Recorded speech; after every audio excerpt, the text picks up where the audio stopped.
Tonight, Nightmare Narrative presents Nightmare Now, as we journey through space and time to uncover the monsters, the strange, the extraterrestrial, the paranormal, and the mind-boggling mysteries of the universe.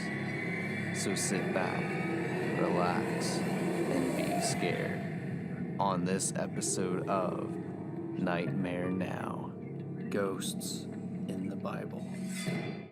Ghosts can't possibly be real according to the Bible, can they? I mean, as a Christian, it just seems irresponsible to discuss such a thing as ghosts. And yet, we do find ghosts, or something like ghosts, mentioned in the Bible. And it's very clear that many early church fathers, like Augustine, Luther, Wesley, they all discuss ghosts in a sober and mostly serious manner. So let's lead off by discussing the curious incident of the Witch of Endor, as recounted in 1 Samuel chapter 28. To give you some backstory, prior to the establishment of monarchy in Israel, the country was led by a series of divinely inspired leaders called judges, whom God would raise up from time to time to rescue the people from disaster or lead them into spiritual revival. The last major judge of Israel was a priest named Samuel, who was a righteous man and a devout follower of Yahweh, or the God of the Bible. During Samuel's time of leadership, the people of Israel began to notice nearby nations were not led by judges or by God, but by powerful and charismatic kings, so they demanded a king for themselves. Samuel advised against it, but the will of the people prevailed, and Saul was chosen to be the first king of Israel. Saul was most likely not chosen so much for his wisdom or his devoutness, but because he looked the part. He was tall and manly and regal, and the people were quite proud to have him as a king. Initially, Samuel mentored Saul and sought to teach him to be a wise and good king, and Saul listened well. Unfortunately, as Samuel got older, Saul grew less dependent on his counsel, and more dependent on his own strength and might. Ultimately, this led to Saul rejecting several important commands of God, and God himself rejecting the kingship of Saul. God commanded Samuel to go and anoint a successor to King Saul, the young shepherd boy David, who would become one of the greatest leaders of Israel's history. Shortly after anointing David as king, Samuel died and left King Saul without a godly and wise advisor. The distance between God and Saul grew by the day, and ultimately, Saul found himself in a desperate situation that he had no idea how to handle, and neither did his counselors. Saul decided to handle this problem by consulting with Samuel, his trusted mentor and advisor. There were two problems with his course of action, though. Number one, Samuel was dead. Number two, Saul himself had enacted laws in Israel that made it a capital crime to seek to communicate with the dead. Thus, Saul was in a tough situation. Do not turn to mediums or consult spiritists, or you will be defiled by them. I am Yahweh, your God.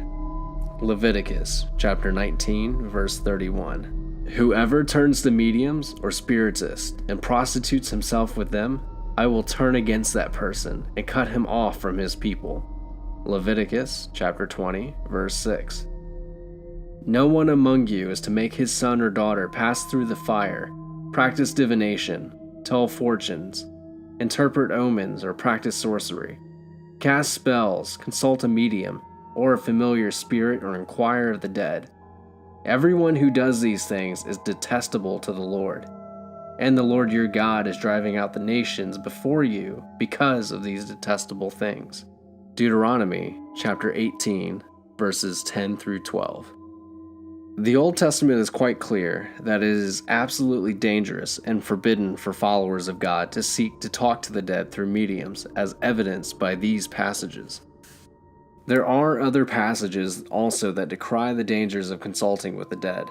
Reading between the lines, one doesn't get the idea that this was outlawed by God because it was fraudulent or not real, but because seeking to speak to the dead was very dangerous. and also evil and detestable to the Lord.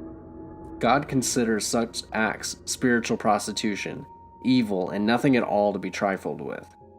And Saul knew this, but in a moment of extreme desperation, allowed himself to turn to spiritists and to mediums for guidance, instead of repenting and turning to the Lord. For our purposes here, the main question we have is whether or not Saul actually spoke to the dead Samuel. To answer that, let's look at the passage, and I will offer 3 solid and biblical reasons to believe that Saul was genuinely speaking to Samuel, and that Samuel qualifies as a ghost by almost any definition of the word. Here's the pertinent parts of 1 Samuel chapter 28. 1 Samuel chapter 28, verses 4 through 22. The Philistines came together and camped at Shunem. So Saul gathered all Israel, and they camped at Gilboa. When Saul saw the Philistine camp, he was afraid and trembled violently. He inquired of the Lord, but the Lord did not answer him in dreams, or by the Urim, or by the prophets. Saul then said to his servants, "Find me a woman who is a medium, so I can go and consult her."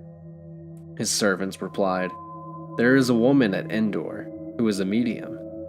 Saul disguised himself by putting on different clothes and set out with 2 of his men. They came to the woman at night, and Saul said, "Consult a spirit for me. Bring up for me the one I tell you." But the woman said to him, "You surely know what Saul has done, how he has killed the mediums and spiritists in this land. Why are you setting a trap for me to get me killed?" Then Saul swore to her by the Lord, "As surely as the Lord lives, nothing bad will happen to you because of this." "Who is it that you want me to bring up for you?" the woman asked. "Bring up Samuel for me," he answered. When the woman saw Samuel, she screamed, and then she asked Saul, "Why did you deceive me? You are Saul." But the king said to her, "Don't be afraid. What do you see?" "I see a spirit form coming up out of the earth," the woman answered. Then Saul asked her, "What does he look like?" "An old man is coming up," she replied. "He's wearing a robe." Then Saul knew that it was Samuel, and he bowed his face to the ground and paid homage. "Why have you disturbed me by bringing me up?" Samuel asked Saul.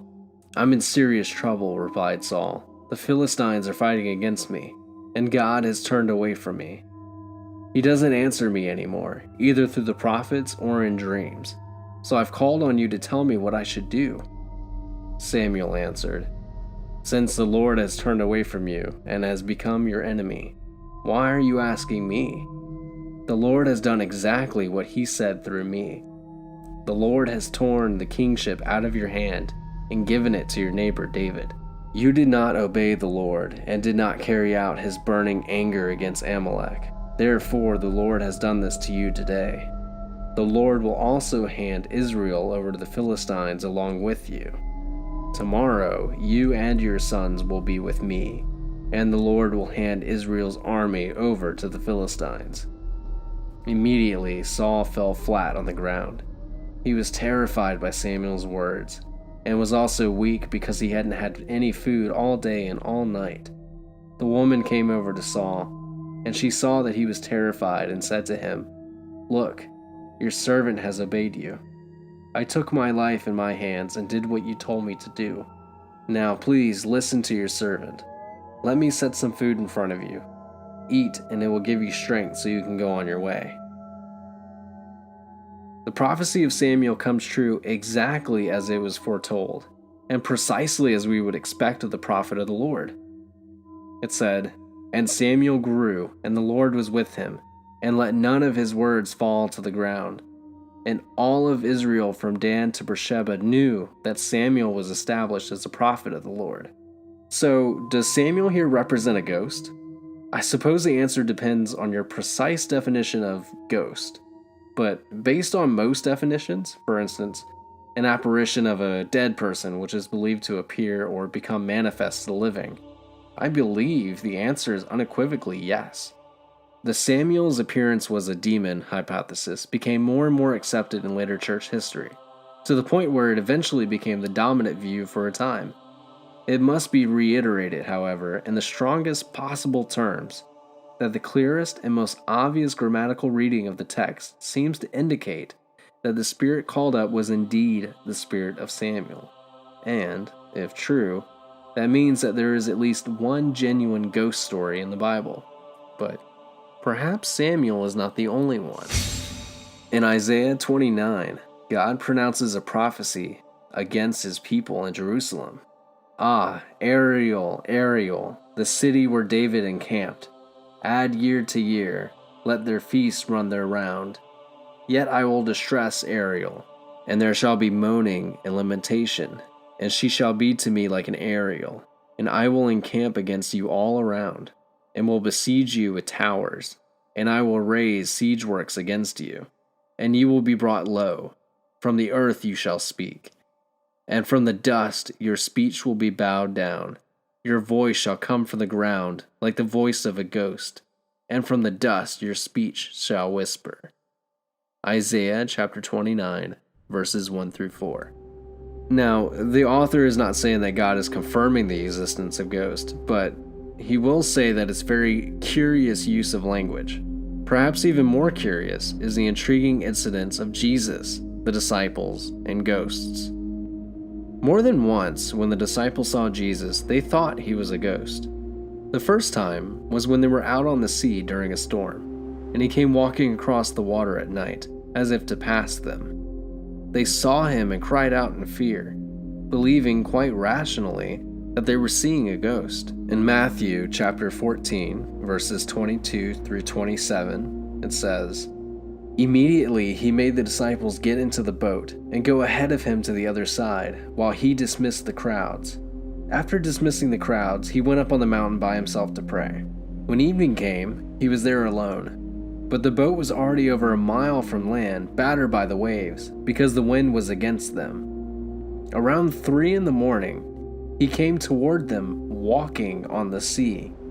When the disciples saw him walking on the sea, they were terrified. 'It's a ghost,' they said, and cried out in fear. Immediately Jesus spoke to them. 'Have courage, it is I, don't be afraid.' The second time was equally understandable.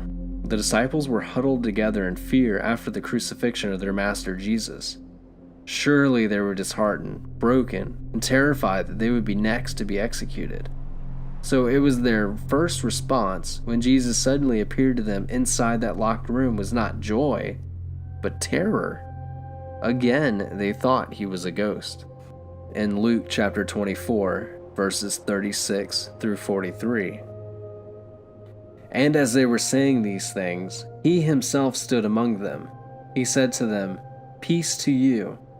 But they were startled and terrified and thought they were seeing a ghost. 'Why are you troubled?' he asked them. 'And why do doubts arise in your hearts?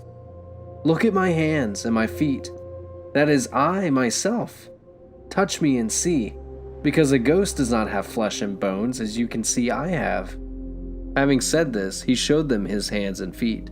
But while they were still amazed and unbelieving because of their joy, he asked them, 'Do you have anything here to eat?' So they gave him a piece of broiled fish, and he took it and ate it in their presence."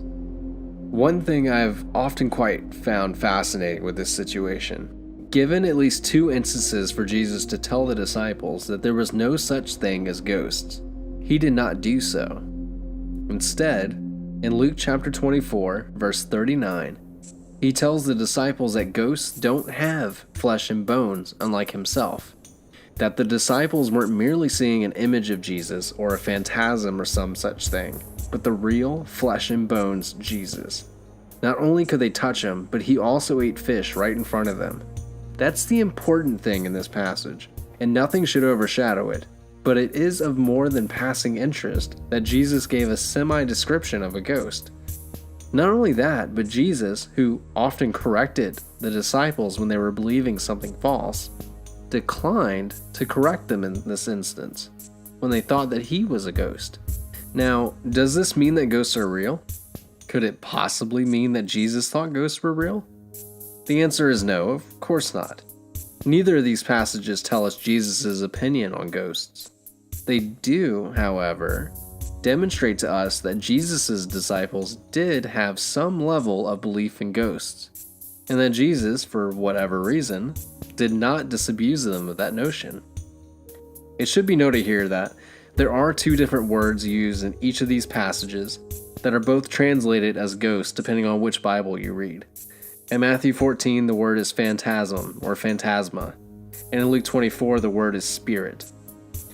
The reaction of the disciples and other ancient uses of these two words seem to indicate that they both, in this kind of context, seem to mostly comport to a modern understanding of what the word ghost indicates.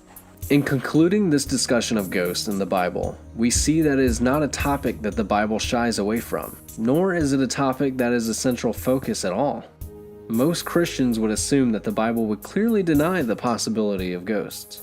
2 Corinthians chapter 5, verses 6 through 8 says, "So we are always of good courage. We know that while we are at home in the body, we are away from the Lord, for we walk by faith, not by sight. Yes, we are of good courage, and we would rather be away from the body and at home with the Lord." Hebrews chapter 9, verses 27 through 28 reads, "And just as it is appointed for man to die once, and after that comes judgment, so Christ, having been offered once to bear the sins of many, will appear a second time, not to deal with sin, but to save those who are eagerly waiting for him." Philippians chapter 1, verses 21 through 24, "For me to live is Christ, and to die is gain. If I am to live in the flesh, that means fruitful labor for me. Yet, which I shall choose I cannot tell. I am hard pressed between the two. My desire is to depart and be with Christ, for that is far better. But to remain in the flesh is more necessary on your account." They would quote passages like these that would indicate that the Bible teaches that people are instantly transported to the afterlife upon death.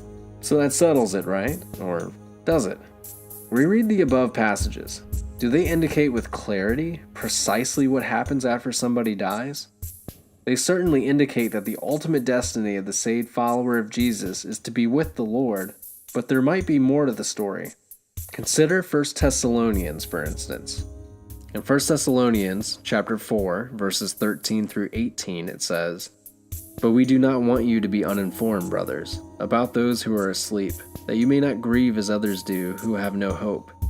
For since we believe that Jesus died and rose again, even so through Jesus, God will bring with him those who have fallen asleep. For this we declared to you by a word from the Lord, that we who are alive, who are left until the coming of the Lord, will not precede those who have fallen asleep. For the Lord himself will descend from heaven with a cry of command, with the voice of an archangel, and with the sound of the trumpet of God, and the dead in Christ will rise first. Then we who are alive, who are left, will be caught up together with them in the clouds to meet with the Lord in the air, and so we will always be with the Lord. Therefore, encourage one another with these words." So notice how Paul uses the language of sleep in the Thessalonians passage. Often in the New Testament, Jesus, his disciples, and the apostles use the Greek word for sleep to indicate death. The hope-filled assurance of 1 Thessalonians is that those Christians who are sleeping will be awakened and raised to full life with Christ upon his return. But what about the period between the believer's death and the return of Jesus? That period is often referred to by theologians as the intermittent state. Most theologians believe that the Bible teaches that, upon death, the body of a follower of Christ and their soul are separated until the return of Jesus. The body sleeps in the earth as indicated by 1 Thessalonians, and the soul is in a heavenly place, awaiting a reuniting with the body. We have already seen in 1 Samuel chapter 28 that it was possible during Old Testament times, though likely uncommon, for a spirit to return to earth from the place of the dead. Is it possible, biblically speaking, for such a thing to happen post-resurrection of Jesus, like in the New Testament age? The answer is yes. And it has already happened at least once on a mass scale, as recorded in Matthew chapter 27, verses 52 through 53. The tombs were also opened, and many bodies of the saints who had fallen asleep were raised. And they came out of the tombs after his resurrection, entered the holy city, and appeared to many. How is such a thing possible? The Bible never explains, but we do have both in this passage and in 1 Samuel, is the appearance on earth of people who have died and returned again. Do these instances prove that the Bible allows for the possibility of ghosts? Again, the answer is no, but it is a qualified no. I suggest that the Bible does not slam the door on the possibility of unusual events happening with people's souls during the intermittent state. Here are 3 reasons that ghosts, or something like our conception of ghosts, might be possible. Number 1. 1 Samuel 28 and Matthew 27 demonstrate that there are mechanisms available for the return of the dead to the living. Number 2. The Bible sharply warns followers of God multiple times about the dangers of necromancy and attempting to speak to the dead. If such a thing were not possible, then one wonders why the warnings are so stern. Number 3. The Bible occasionally uses language that, at least metaphorically or euphemistically, assumes the existence and possible interaction of ghosts or departed spirits. So we read here in Proverbs chapter 9, verses 10 through 18, "The fear of the Lord is the beginning of wisdom, and the knowledge of the Holy One is understanding. For by wisdom your days will be many, and years will be added to your life. If you are wise for your own benefit. If you mock, you alone will bear the consequences. The woman folly is rowdy. She is gullible and knows nothing. She sits by the doorway of her house, on a seat at the highest point of the city, calling to those who pass by, who go straight ahead on their paths. Whoever is inexperienced, enter here. To the one who lacks sense, she says, stolen water is sweet, and bread eaten secretly is tasty. But he doesn't know that the departed spirits are there, and that her guests are in the depths of Sheol." And lastly, Isaiah chapter 19, verses 1 through 3. "An oracle against Egypt. Look, the Lord rides on a swift cloud and is coming to Egypt. Egypt's idols will tremble before him, and Egypt's heart will melt within it. I will provoke Egypt against Egypt. Each will fight against his brother, and each against his friend, city against city, kingdom against kingdom. Egypt's spirit will be disturbed within it, and I will frustrate its plans. Then they will seek idols, ghosts, spirits of the dead, and spiritists." So guys, what do you think about these instances of ghosts in the Bible? From Samuel coming back from the dead and speaking to Saul, to Jesus being recognized twice as being a ghost, and in Matthew when all of the saints came out of their tombs and went into the city, and specifically when God commands that people don't communicate with the dead or try to communicate with the dead. So what he's kind of implying is that you can communicate with the dead, it's just that he forbids it. So why is that? Why are we not allowed to talk to the dead? Why is it not accepted to believe in ghosts while also being a Christian? When clearly it implies in most passages that your body is separated from your soul. So here on earth, theoretically, you could have your ghost presence here while your soul is elsewhere. Or if you could look at it as this, as the one passage states, that when Jesus finally does return, the ones that are sleeping will be risen first, and then the ones that are living. So when Jesus comes back, is he going to bring back the ghosts first, and then come for the living? That's what it seems to imply for me. So let me know what you guys think. Comment down below. I know this is kind of a controversial topic, so be nice to each other. And remember guys, sleep well.